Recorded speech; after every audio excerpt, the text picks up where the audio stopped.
श्री दुर्गा सप्तशती अध्याय दूसरा। इस अध्याय में देवताओं के तेज से देवी का प्रादुर्भाव और महिषासुर की सेना का वध के बारे में जानेंगे। महर्षि मेधा बोले, प्राचीन काल में देवता और असुरों में पूरे 100 वर्ष तक घोर युद्ध हुआ और देवराज इंद्र देवताओं के नायक थे। इस युद्ध में देवताओं की सेना परास्त हो गई थी और इस प्रकार संपूर्ण देवताओं को जीत महिषासुर इंद्र बन बैठा था। युद्ध के पश्चात हारे हुए देवता प्रजापति श्री ब्रह्मा को साथ लेकर उस स्थान पर पहुँचे जहाँ की भगवान शंकर विराजमान थे। देवताओं ने अपनी हार का सारा वृत्तांत भगवान श्री विष्णु और शंकर जी से कहा सुनाया। वह कहने लगे, हे प्रभु, महिषासुर सूर्य, चंद्रमा, इंद्र, अग्नि, वायु, यम, वरुण तथा अन्य देवताओं के सब अधिकार छीनकर सबका अधिष्ठाता स्वयं बन गया है। उसने समस्त देवताओं को स्वर्ग से निकाल दिया है। वह मनुष्यों की तरह पृथ्वी पर विचर रहे हैं। देवताओं की सारी करतूत हमने आपको सुना दी है और आपकी शरण में इसलिए आए हैं कि आप उनके वध का कोई उपाय सोचें। देवताओं की बात सुनकर भगवान श्री विष्णु और शंकर जी को दैत्यों पर बड़ा गुस्सा आया। उनकी भौहें तन गई और आंखें लाल हो गई। गुस्से में भरे हुए भगवान विष्णु के मुख से बड़ा भारी तेज निकला और उसी प्रकार का तेज भगवान शंकर, ब्रह्मा और इंद्र आदि दूसरे देवताओं के मुख से प्रकट हुआ। फिर वह सारा तेज एक मिल गया और तेज का पुंज वहाँ ऐसे दिखता था जैसे कि ज्वालामान पर्वत हो। देवताओं ने देखा कि उस पर्वत की ज्वाला चारों ओर फैली हुई थी और देवताओं के शरीर से प्रकट हुए तेज की किसी अन्य तेज से तुलना नहीं हो सकती थी। एक स्थान पर इकट्ठा होने पर वह तेज एक देवी के रूप में परिवर्तन हो गया और अपने प्रकाश से तीनों लोकों में व्याप्त जान पड़ा। वह भगवान शंकर का तेज था। उससे देवी का मुख प्रकट हुआ। यमराज के तेज से उसके सिर के बाल बने। भगवान श्री विष्णु के तेज से उसकी भुजाएं बनी। चंद्रमा के तेज से दोनों स्तन और इंद्र के तेज से जंघा तथा पिंडली बनी। पृथ्वी के तेज से नितंब भांग बना। ब्रह्मा के तेज से दोनों चरण और सूर्य के तेज से उनकी उंगलियां पैदा हुई। वसुओं के तेज से हाथों की उंगलियां एवं कुबेर के तेज से नासिका बनी। प्रजापति के तेज से उसके दांत और अग्नि के तेज से उसके नेत्र बने। संध्या के तेज से उसकी बाहें और वायु के तेज से उनके कान प्रकट हुए। इस प्रकार उस देवी को प्रादुर्भाव हुआ था। महिषासुर से पराजित देवता उस देवी को देखकर अत्यंत प्रसन्न हुए। भगवान शंकर ने अपने त्रिशूल में से एक त्रिशूल निकालकर उस देवी को दिया और भगवान विष्णु ने अपने चक्र में से एक चक्र निकालकर उस देवी को दिया। वरुण ने अपने चक्र से एक चक्र निकालकर उस देवी को दिया। वरुण ने देवी को शंख भेंट किया। अग्नि ने इसे शक्ति दी। वायु ने उसे धनुष्य बाण दिया। सहस्त्र नेत्रों वाले श्री देवराज इंद्र ने उसे अपने वज्र से उत्पन्न करने वाला वज्र दिया और ऐरावत हाथी का एक घंटा उतारकर देवी को भेंट किया। यमराज ने उसे काल दंड में से एक दंड दिया। वरुण ने उसे पाश दिया। प्रजापति ने उस देवी को स्फटिक की माला दी और ब्रह्मा जी ने उसे कमंडल दिया। सूर्य ने देवी के समस्त रोमों में अपनी किरणों का तेज भर दिया। काल ने उसे चमकती हुई ढाल और तलवार दी। उज्ज्वल हार, दिव्य वस्त्र उसे भेंट किए। इनके साथ ही उसने दिव्य चूड़ामणि दी। 2 कुंडल, कंकण, उज्ज्वल अर्धचंद्र, बाहों के लिए बाजूबंद, चरणों के लिए नुपुर, गले के लिए सुंदर हसली और अंगुलियां के लिए रत्नों से बनी हुई अंगूठी उसे दी। विश्वकर्मा ने उनको फरसा दिया। उसके साथ ही कई प्रकार के अस्त्र और भेद कवच दिए। इसके अतिरिक्त उसने कभी कुंभ लाने वाली सुंदर कमलों की मालाएं भेंट की। समुद्र ने सुंदर कमल का फूल भेंट किया। हिमालय ने सवारी के लिए सिंह और तरह तरह के रत्न देवी को भेंट किए। अक्षराज कुबेर ने मधु से भरा हुआ पात्र और शेषनाग ने उन्हें बहुमूल्य मणियों से विभूषित नागहार भेंट किया। इस तरह दूसरे देवताओं ने भी उसे आभूषण और अस्त्र देकर उसका सम्मान किया। इसके पश्चात देवी ने उच्च स्वर में गर्जना की। इसके बाद भयंकर नाद से आकाश गूंज उठा। देवी का वह उच्च स्वर से किया हुआ सिंहनाद समान सका आकाश में उनके सामने छोटा प्रतीक होने लगा। उससे बड़े जोर से प्रतिध्वनि हुआ, जिससे समस्त विश्व में हलचल मच गई और समुद्र कांप उठे। पृथ्वी डोलने लगी और सबके सब पर्वत हिलने लगे। देवता ने उस समय प्रसन्न हो सिंहवाहिनी जगतमयी देवी से कहा, देवी तुम्हारी जय हो। इसके साथ ही महर्षियों ने भक्ति भाव से विनम्र होकर उनकी स्तुति की। संपूर्ण त्रिलोकी को शोकमग्न देखकर दैत्यगण अपनी सेनाओं को साथ लेकर हथियार आदि सजाकर उठ खड़े हुए। महिषासुर के क्रोध की कोई सीमा नहीं थी। उसने क्रोध में भरकर कहा, यह सब का उत्पात है। फिर वह अपनी सेना के साथ उस ओर दौड़ा जिस ओर से भयंकर नाद शब्द सुनाई दिया था, और आगे पहुंचकर उसने देवी को देखा, जो कि अपनी प्रभा से तीनों लोकों को प्रकाशित कर रही थी। उसके चरणों के भार से पृथ्वी दबी जा रही थी। माथे के मुकुट से आकाश में एक रेखा सी बन रही थी और उसके धनुष की टकारों से सब लोग क्षुब्ध हो रहे थे। देवी अपनी सहस्त्र भुजाओं को संपूर्ण दिशाओं में फैलाए खड़ी थी। इसके पश्चात उनका दैत्यों के साथ युद्ध छिड़ गया और कई प्रकार के अस्त्र शस्त्रों से सब दिशाओं में उद्विस्त होने लगी।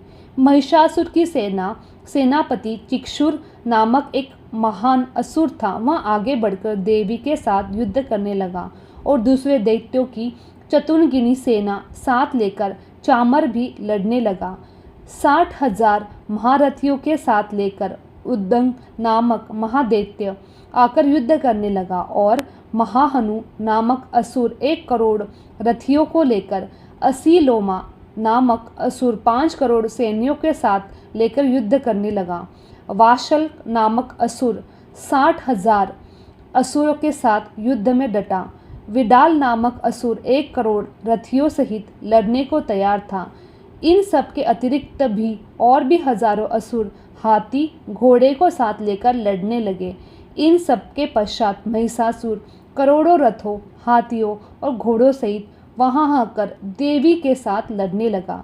सभी असुर तोमर, शक्ति, मूसल, फरसों, पट्टियों के साथ रणभूमि में देवी के साथ युद्ध करने लगे।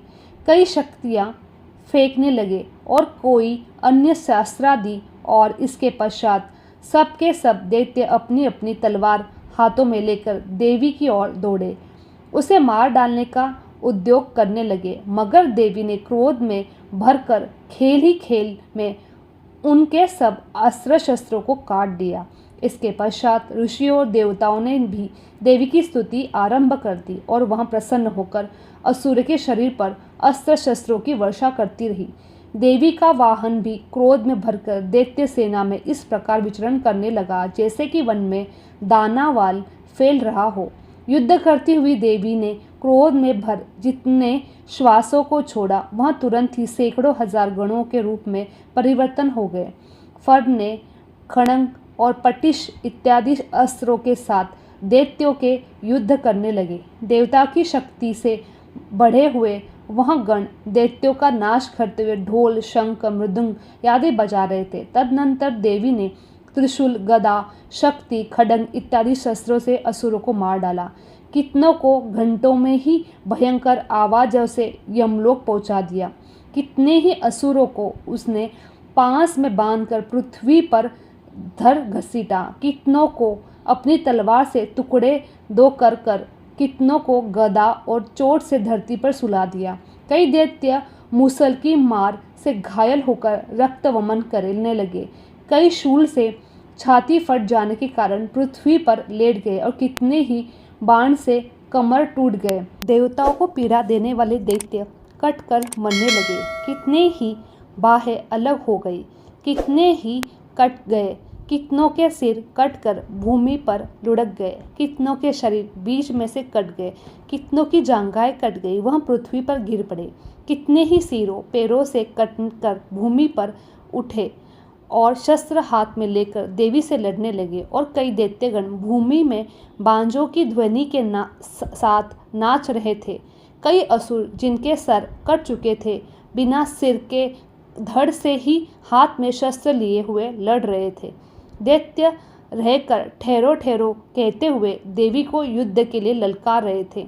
जहाँ पर यह घोर संग्राम हुआ था, वहाँ की भूमि रथ, हाथी, घोड़े असुरों की लाशों से भर गई थी और असुर सेना के बीच में रक्तपात होने के कारण रुधिर की नदियाँ बह रही थी। इस तरह देवी ने असुरों की विशाल सेना को क्षण भर में इस तरह से नष्ट कर डाला जैसे तृण काष्ठ के बड़े समूहों को अग्नि नष्ट कर डालती है। देवी का सिंह भी गर्दन के बालों को हिलाता हुआ और बड़ा शब्द करता हुआ असुर के शरीर से मानो उनके प्राणों को ढूंढ रहा था। वहाँ देवी के गणों ने जब दैत्यों के साथ युद्ध किया तो देवताओं ने प्रसन्न होकर आकाश से उन पर पुष्प वर्षा की। इति श्री दुर्गा सप्तशती पाठ अध्याय 2 समाप्त। दुर्गा सप्तशती अध्याय 3।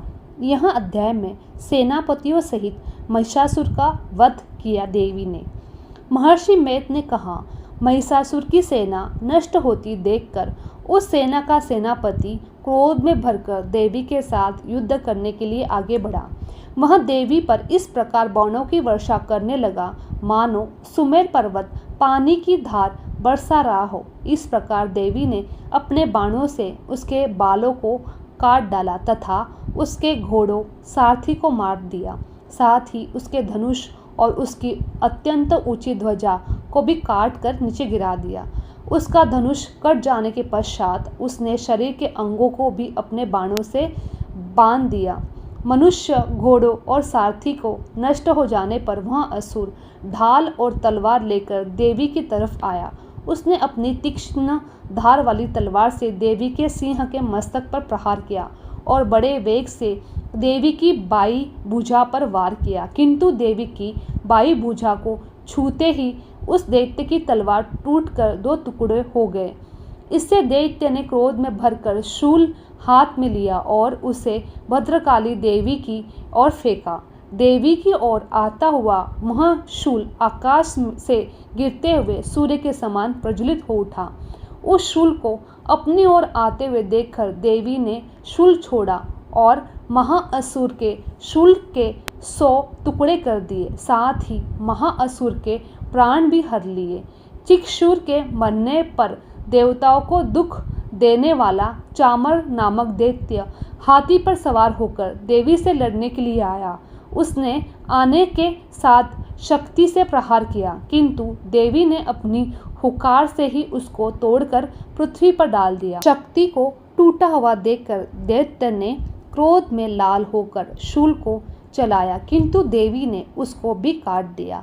इतने में देवी का सिंह उछलकर हाथी के मस्तक पर सवार हो गया और दैत्य के साथ बहुत ही तीव्र युद्ध करने लगा। फिर वह दोनों लड़ते हुए हाथी पर से पृथ्वी पर आ गिरे और दोनों बड़े क्रोध से लड़ने लगे। फिर सिंह बड़े जोर से आकाश की ओर उछला और जब पृथ्वी की ओर आया तो अपने पंजे से चामर का सिर धड़ से अलग कर दिया। क्रोध से भरी हुई देवी ने शीला और वृक्ष आदि की चाटों से उद्दंग होकर भी मार डाला। कराल को दांतों और मुक्कों और थप्पड़ों से चूर्ण कर डाला। क्रोध हुई देवी ने गदा के प्रहार से उद्धत दैत्य को मार गिराया। भिंदपाल से वाष्पल को बाणों से ताम्र तथा अद्धक को मौत के घाट उतार दिया। तीनों नेत्रों वाली परमेश्वरी ने त्रिशूल से उग्रास्य और उग्रवीर और महाहनु नामक राक्षस को मार गिराया। उसने अपनी तलवार से विडाल नामक दैत्य का सिर काट डाला तथा अपने बाणों से दुधर और द्विमुख राक्षसों को यमलोक पहुंचा दिया। इस प्रकार जब महिषासुर ने देखा कि देवी ने मेरी सेना को नष्ट कर दिया तो वह भैंसों का रूप धारण कर देवी के गणों को दुख देने लगा। उन गणों में कितनों को उसने मुख के प्रहार से, कितनों को खुरों से, कितनों को पूंछ से, कितनों को सींगों से, बहुतों को दौड़ने के वेग से, अनेकों को सिंहनाद से, कितनों को चक्कर देकर और कितनों को श्वास वायु के झोंकों से पृथ्वी पर गिरा दिया। वह दैत्य इस प्रकार गणों की सेना को गिरा दे रहा था। देवी के सिंह को मारने के लिए दौड़ा। इस पर देवी को बड़ा गुस्सा आया। उधर दैत्य भी क्रोध में भरकर धरती को खुरों से खोदने लगा तथा सींगों से पर्वतों को उखाड़कर धरती पर फेंकने लगा और मुख से शब्द करने लगा। महिषासुर के वेग से चक्कर देने के कारण पृथ्वी क्षुब्ध होकर फटने लगी। उसकी पूंछ से टकराकर समुद्र चारों ओर फैलने लगा। हिलते हुए सींगों के आघात से मेघ खंड खंड हो गए और श्वास से आकाश में उड़ते हुए पर्वत फटने लगे। इस तरह क्रोध में भरे हुए राक्षस को देख चंडिका को भी क्रोध आ गया और वह उसे मारने के लिए क्रोध में भर गई। देवी ने पांश फेंककर दैत्य को बांध लिया। उसने बन जाने पर दैत्य का रूप त्याग कर सिंह का रूप बना लिया और जो ही देवी उसका सिर काटने के लिए तैयार हुई, उसने पुरुष का रूप बना लिया जो कि हाथ में तलवार लिए हुआ था। देवी ने तुरंत ही अपने बाणों के साथ उस पुरुष को उसकी तलवार ढाल सहित बींध डाला। इसके पश्चात वह हाथी के रूप में दिखाई देने लगा और अपनी लंबी सूंड से देवी को सिंह को खींचने लगा और गरजने लगा। देवी ने अपनी तलवार से उसकी सूंड काट डाली। तब राक्षस ने एक बार फिर भैंसे का रूप धारण किया। पहले ही तरह चर अचर जीवों सहित समस्त त्रिलोक को व्याकुल करने लगा। इसके पश्चात क्रोध में भरी देवी बार बार उत्तम मधु का पान करने लगी और लाल लाल नेत्र करके हंसने लगी। उधर बलवीर्य तथा मंद से क्रोध हुआ दैत्य भी गरजने लगा। अपने सींगों से देवी पर पर्वतों को फेंकने लगा। देवी अपने बाणों से उसके फेंके हुए पर्वतों को चूर्ण करती हुई बोली, ओ मूढ़, जब तक मैं मधुपान कर रही हूँ तब तू गरज ले और इसके पश्चात मेरे हाथों तेरी मृत्यु हो जाने पर देवता गरजेंगे। महर्षि मेधा ने कहा। देवी उछलकर उस दैत्य पर जा चढ़ी और उसको अपने पैरों से दबाकर शूल से उसके गले पर आघात किया। देवी के पैर से दबने पर भी दैत्य अपने दूसरे रूप से अपने मुख से बाहर होने लगा। अभी वहां आधा ही बाहर निकला था कि देवी ने अपने प्रभाव से उसे रोक दिया। जब वहां आधा निकला हुआ ही दैत्य युद्ध करने लगा तो देवी ने अपनी तलवार से उसका सर काट डाला। इसके पश्चात सारी राक्षस सेना हाहाकार करती हुई वहां से भाग खड़ी हुई और सब देवता अत्यंत प्रसन्न हुए तथा ऋषियों महर्षियों सहित देवी की स्तुति करने लगे। गंधर्वराज गान करने तथा अप्सराएं नृत्य करने लगी। इति श्री दुर्गा सप्तशती पाठ अध्याय 3 समाप्त।